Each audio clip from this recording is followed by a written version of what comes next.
De la dictature politique à la dictature économique, deux visages d'un même pouvoir absolu et les voies pour y résister. Dans la deuxième vidéo, nous avons exploré le rôle de l'État, des monopoles et du secteur privé, en montrant que la concurrence, lorsqu'elle est saine, profite aux consommateurs et contribue à l'équilibre économique. Dans ce troisième épisode, nous allons franchir une étape décisive, comprendre ce qu'est la dictature économique et analyser ses conséquences sur le bien-être collectif. Nous verrons comment la privatisation de l'État, lorsqu'il est capturé par des intérêts privés, détourne les institutions publiques de leur mission pour les mettre au service d'une minorité, les oligarques. Mais nous montrerons aussi qu'il existe des solutions. Restaurer l'indépendance des institutions, renforcer la régulation, protéger le bien commun et replacer l'économie au service de la société. Voilà la réalité, souvent dissimulée mais pourtant bien présente, que nous allons mettre en lumière dans ce troisième épisode. Si vous êtes encore avec nous à ce stade de la vidéo, c'est que le contenu vous a réellement plu.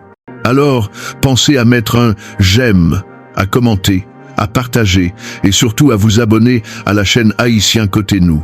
Votre soutien est essentiel. Il nous permet de continuer à produire et à diffuser des vidéos de qualité. Et plus vous interagissez, plus YouTube reconnaît notre travail et recommande nos vidéos à un plus large public.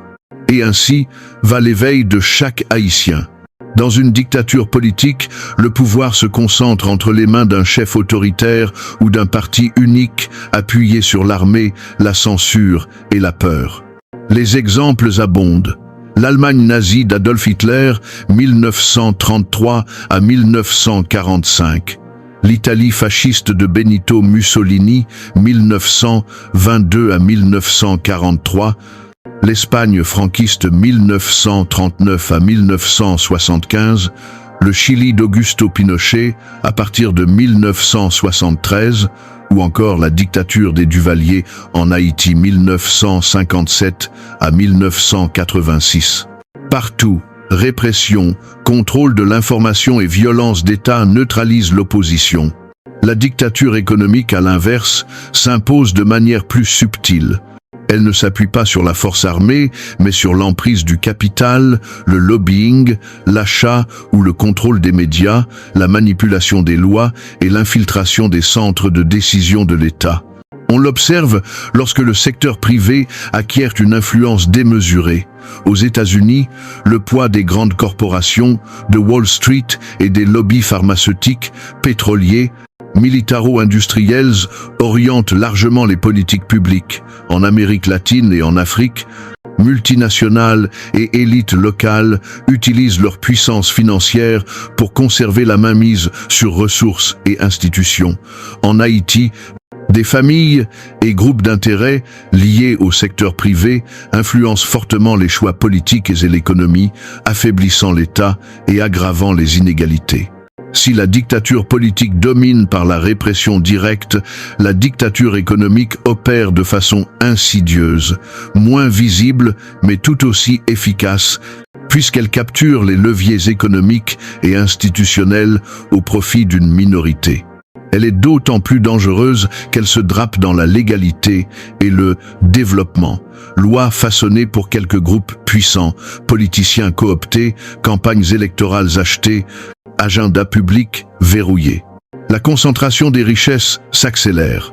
Une infime minorité en Haïti, autour de 5%, détient la majeure partie des ressources et influence directement les grandes orientations de l'État. Les médias, loin d'agir en contre-pouvoir, deviennent souvent des relais d'intérêt, diffusant des récits biaisés qui justifient des politiques favorables aux plus riches. La justice se dérègle. Les élites économiques échappent aux poursuites, tandis que les plus modestes subissent toute la rigueur du système. Les conséquences sociales sont profondes. Inégalité accrue, exclusion des jeunes et des petits entrepreneurs, dégradation des services publics, effondrement de la confiance institutionnelle. Les élections censées garantir la représentativité sont biaisées par l'argent. Appauvris et mal informés, les citoyens perdent leur capacité de choix libre et éclairé. Des militants achetés à coups de billets incitent à monnayer le vote, 1000 gourdes ou moins et un verre de clairin. Après les scrutins, les élus se sentent redevables de leurs financeurs, non du peuple.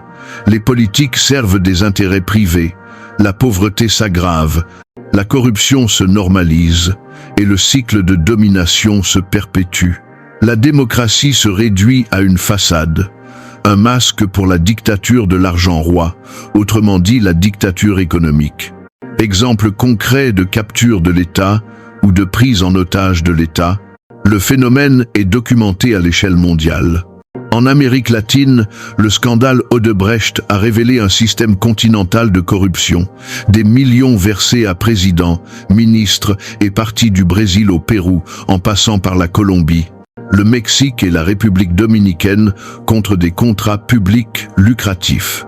En Afrique, dans des pays riches en ressources, Congo, Nigeria, Guinée, des compagnies minières financent des campagnes, obtiennent des lois sur mesure et des contrats avantageux avec quasi-impunité. Dans les démocraties avancées, la frontière entre influence et corruption se brouille. Le lobbying légal, pharma, énergie, défense, pèse lourd au Congrès américain. Bien des décisions reflètent davantage les intérêts industriels que les besoins des citoyens. Haïti ne fait pas exception. Depuis 1986, une fraction influente du secteur privé, cercle fermé, grandes familles industrielles, contrôle l'importation de produits essentiels, riz, farine, ciment, fer, carburant et finance des campagnes, pour s'assurer privilèges douaniers, exonération fiscale, marché léonin et monopole dissimulé. Les lois freinent la concurrence, subventions ciblées et contrats sans appel d'offres verrouillent des rentes pour des décennies. Obstacles administratifs découragent les petites entreprises ou bloquent la nomination d'un premier ministre. Le petit importateur de riz ou d'équipements agricoles se heurte à des taxes lourdes, délais absurdes et pots de vin, jusqu'à abandonner quand ses marchandises ne pourrissent pas au port. Pendant ce temps, les grands proches du pouvoir prospèrent sans réelle concurrence. Certains médias, indirectement financés par ces puissances, orientent leurs lignes. Des parlementaires sont accusés de voter des lois dictées depuis les salons feutrés de l'oligarchie. Sans régulation, le secteur privé devient un pouvoir parallèle, parfois plus fort que l'État. Rompre le cycle. Regard sur les réformes structurelles. Le défi est clair. Dictature économique et capture de l'État. Pour y répondre, il faut d'abord renforcer la concurrence, démanteler des géants devenus trop puissants comme AT&T dans les années 1980, abaisser les barrières à l'entrée, alléger la bureaucratie d'autorisation, faciliter les franchises douanières pour la diaspora, soutenir l'innovation, l'entrepreneuriat local et l'accès au financement. Il faut aussi réguler prix et qualité dans les secteurs essentiels, énergie, transport, télécoms, plafonds tarifaires, normes de services, obligations de desserte des zones rurales, mesures sociales d'accès universel via subventions ciblées et partenariats publics-privés. Des modèles alternatifs, coopératives, initiatives communautaires permettent de réinjecter les bénéfices au sein des territoires plutôt que de les concentrer. Le rôle de l'État est stratégique à plusieurs niveaux.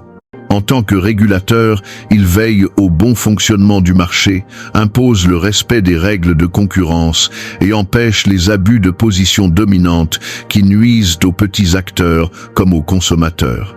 Comme arbitre, il protège les citoyens en garantissant la qualité des biens et services, en imposant des normes claires, en assurant des garanties et un droit de retour, et en tranchant les litiges de manière impartiale. Dans son rôle de catalyseur, l'État joue un rôle moteur en soutenant l'innovation, en accompagnant les petites et moyennes entreprises et en stimulant l'investissement productif, autant de leviers qui nourrissent la croissance et l'emploi. Enfin, comme fournisseur, il assure l'accès à des infrastructures et services essentiels tels que les routes, les ponts, les écoles, les hôpitaux, l'électricité, l'eau, la sécurité et la justice, autant de fondations sans lesquelles l'économie privée elle-même ne pourrait prospérer. L'expérience des pays développés en est la preuve. L'éducation publique gratuite et l'accès à des soins de santé abordables ont permis de renforcer le capital humain et de soutenir une économie privée plus robuste et compétitive. L'État n'est donc pas un simple pompier qui intervient après les crises. Il agit en amont, en investissant dans les infrastructures, en finançant la recherche et en développant la formation, afin d'élargir la base productive et d'assurer à long terme le bien-être collectif. Au final, il lui revient d'assurer un accès équitable aux services essentiels, par offre publique directe ou par régulation ferme des acteurs privés. Une concurrence encadrée tire la qualité vers le haut et maintient des prix justes. Des monopoles non régulés renchérissent les prix, dégradent la qualité et réduisent la production, une perte sèche pour la société. Prévenir ces déviations suppose de protéger les plus vulnérables, stimuler l'innovation et partager les fruits de la croissance, au lieu de les laisser capter par une petite minorité zouite que le président assassiné Jovenel Moïse qualifiait d'oligarques corrompus. Même dans un cadre libéral ou néolibéral, l'État ne peut pratiquer le zéro-État. Le laisser-faire absolu, tel que Haïti l'a expérimenté, engendre déséquilibre profond et inégalités accrues. Sans régulation active, règles claires et justice économique, le secteur privé, si dynamique soit-il, devient un instrument d'exclusion plutôt qu'un levier de progrès. Correctement encadré, allié à une gouvernance rigoureuse, il peut au contraire soutenir une croissance durable, inclusive et équitable. 3 sphères, 3 rôles et des garde-fous. La société repose sur 3 piliers. L'État regroupe les institutions publiques chargées de l'intérêt général en Haïti. Ministère de l'Éducation nationale, Police nationale, Présidence, Cour de cassation.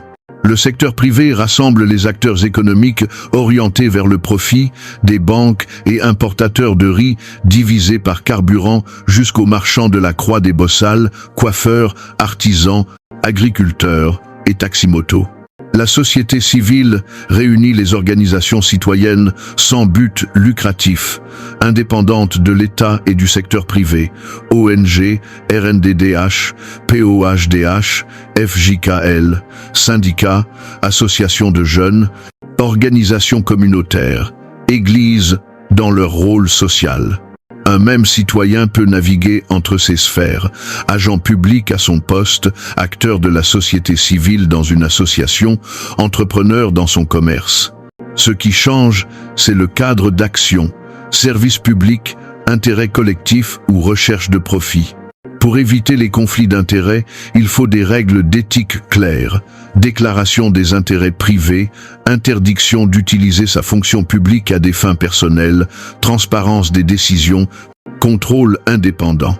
Si ces rôles ne sont pas assumés, l'équilibre se brise. Un État faible ou corrompu cesse de défendre l'intérêt général. Une société civile achetée ou infiltrée renonce à sa mission de vigie. Le secteur privé capte alors l'ensemble du système. C'est la dictature économique. Les élites dictent leurs lois, les inégalités explosent, les petits commerçants, agriculteurs et citoyens sont étouffés, la démocratie perd son sens. D'où l'exigence d'un État indépendant, d'une société civile forte et vigilante, et d'un secteur privé régulé. Dans un système capitaliste, le secteur privé joue un rôle moteur dans la production, l'innovation et l'emploi. Sa contribution est réelle, mais elle ne doit pas se faire au détriment du bien commun. Justice économique et justice sociale doivent avancer de pair. Pas de progrès durable si les richesses restent concentrées entre quelques mains pendant que la majorité survit dans la pauvreté. La justice économique appelle une répartition plus équitable des richesses et des opportunités. Salaire minimum décent. Application impartiale des droits de douane pour les petits importateurs du pays et de la diaspora. En Haïti, les abus douaniers jusqu'à 1 million de gourdes pour dédouaner une voiture de 2007 au Cap haïtien contrastent avec subventions, franchises ou détournement de privilèges, y compris via des institutions religieuses comme l'Église épiscopale d'Haïti, au profit de grands importateurs. De telles pratiques étouffent les petits investisseurs et renforcent l'injustice économique. La justice sociale vise l'égalité des droits et des chances, éducation et santé gratuite et de qualité, égalité devant la justice. Routes praticables, notamment rurales, pour écouler les produits vers les centres urbains, hôpitaux et écoles dignes, sécurité garantie pour chacun. Les deux justices sont indissociables, l'une ne fonctionne pas sans l'autre. Ensemble, elles fondent une société plus équilibrée, inclusive et solidaire, où le bien-être collectif prime. La capture de l'État par le secteur privé, une menace réelle pour la démocratie et la justice. La dictature économique.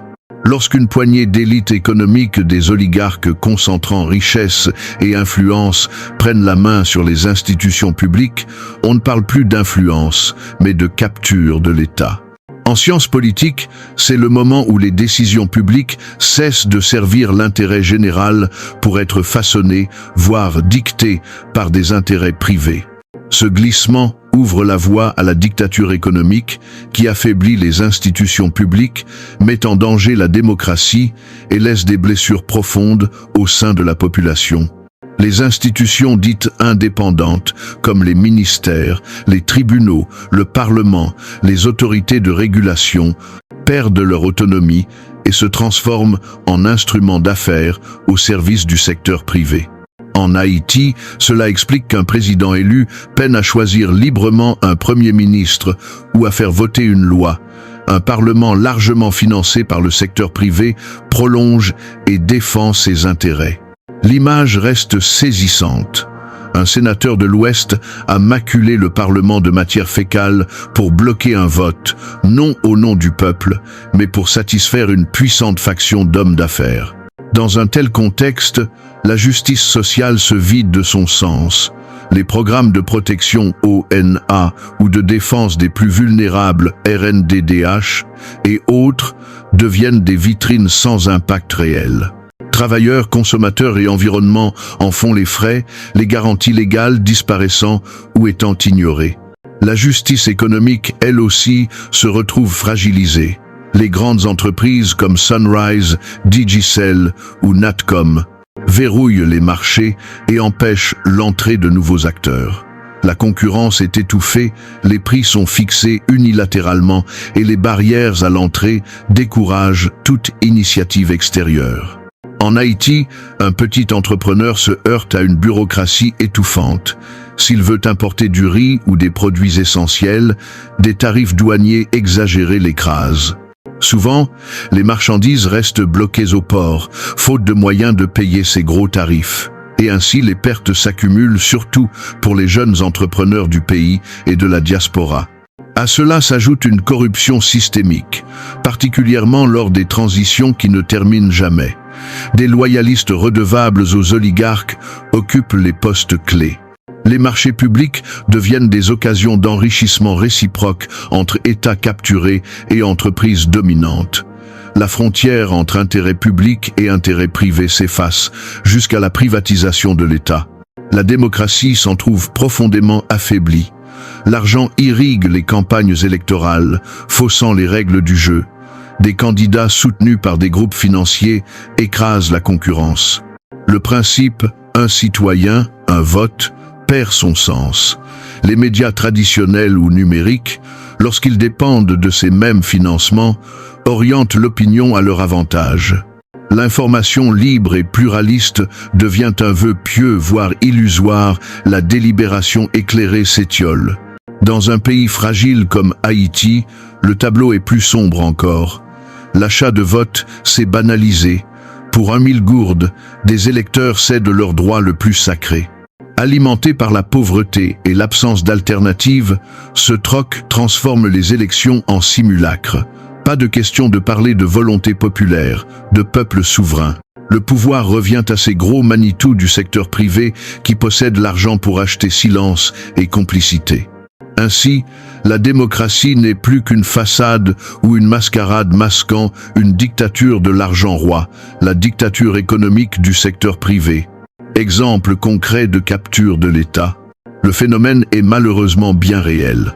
En Amérique latine, l'affaire Odebrecht éclate en 2016, lorsque la société brésilienne reconnaît avoir versé des pots de vin à des dirigeants de plus d'une dizaine de pays entre 2001 et 2016 pour décrocher des contrats publics. Des sanctions judiciaires suivent. Au Pérou, l'ancien président Alejandro Toledo est condamné en octobre 2024 à une peine de 20 ans et 6 mois pour corruption, puis en septembre 2025 à 13 ans et 4 mois supplémentaires pour blanchiment de fonds liés à l'affaire.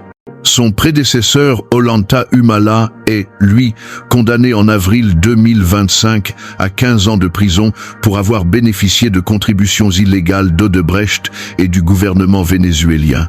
En Afrique, les compagnies minières exploitant des ressources naturelles, notamment au Congo, au Nigeria ou en Guinée, financent des campagnes électorales, influencent la législation et décrochent des contrats sur mesure, bénéficiant souvent d'une quasi-impunité. Dans les démocraties avancées, la ligne entre influence et corruption tend à s'estomper. Aux États-Unis, les lobbies pharmaceutiques, énergétiques et de l'armement pèsent lourd sur le Congrès. En 2024, les dépenses de lobbying atteignent un record de 4-5 milliards de dollars, tandis que les comités d'action politique lèvent plus de 25 milliards durant les cycles électoraux. En Haïti, la capture de l'État est manifeste depuis la chute de Duvalier en 1986. Des groupes puissants, groupes de Bourdon notamment, grandes familles industrielles contrôlent les importations vitales, riz, farine, ciment, fer, carburant, financent des campagnes et obtiennent privilèges douaniers, exonérations, contrats léonins ou monopoles déguisés. Les petits entrepreneurs, eux, butent sur taxes excessives, délais absurdes et corruption douanière, pendant que leurs marchandises pourrissent au port. Les grands importateurs proches du pouvoir prospèrent. Des médias dits indépendants sont en réalité tenus par ces financements. Des parlementaires votent des textes dictés loin des réalités populaires. Sans encadrement, le secteur privé devient un pouvoir parallèle parfois plus fort que l'État. Solution pour faire face à cette dictature économique. Pour faire face à cette dictature économique qui gangrène notre société, plusieurs voies s'offrent à nous. Il s'agit avant tout de renforcer la concurrence en démantelant les dominations des oligarques devenues trop puissantes, de réduire les barrières à l'entrée pour les petites entreprises et pour la diaspora, conformément aux orientations du plan néolibéral du FMI et de la Banque mondiale en vigueur depuis 1994. Il est également nécessaire d'alléger les procédures administratives qui sont trop lourdes afin de favoriser la création de nouvelles entreprises, de faciliter l'octroi de franchises douanières à la diaspora et enfin, d'encourager l'innovation tout en soutenant l'entrepreneuriat local. Il est important de mieux contrôler les prix et la qualité des biens et des services dans les secteurs essentiels comme l'énergie, les transports et les télécommunications. Concrètement, cela veut dire fixer des prix maximums pour éviter les abus, garantir un service minimum de qualité et obliger les compagnies à desservir aussi les zones rurales. L'État peut aussi mettre en place des programmes sociaux, des subventions ou travailler avec des entreprises privées pour que tout le monde ait accès à ces services. D'autres solutions existent également, comme les coopératives ou les projets communautaires, qui ont l'avantage de réinvestir leurs profits directement dans les régions où elles opèrent. Le rôle de l'État reste essentiel. Il doit veiller à ce que la concurrence soit respectée, protéger les consommateurs, encourager l'innovation et assurer des services et infrastructures de base comme les routes, les écoles, les hôpitaux, l'électricité, l'eau, la sécurité et la justice. Dans les pays développés, l'accès gratuit à l'éducation et des soins de santé abordables ont permis de renforcer les compétences des citoyens et de rendre l'économie plus solide. L'action de l'État ne doit pas se limiter à réagir aux crises une fois qu'elles éclatent. Il doit aussi agir en amont, en investissant dans les infrastructures, la recherche et la formation, plutôt que de se comporter uniquement comme un État-pompier qui intervient après coup. L'État, même dans le cadre du plan néolibéral, a la responsabilité de garantir à chacun un accès équitable aux services essentiels et d'empêcher les abus. Quand le marché est bien encadré et concurrentiel, cela permet d'améliorer la qualité des services et de garder des prix accessibles pour tous. Mais quand un monopole ou une concurrence déloyale est imposée par des oligarques, les prix montent, la qualité se détériore et la production recule, ce qui nuit directement au bien-être des consommateurs. Sans une régulation ferme et un véritable souci de justice économique et sociale, le secteur privé risque rapidement de devenir un instrument d'exclusion et d'abus. Mais lorsqu'il est bien encadré comme cela était prévu dans le plan néolibéral du FMI et de la Banque mondiale, il peut au contraire jouer un rôle positif et participer à une croissance durable et inclusive.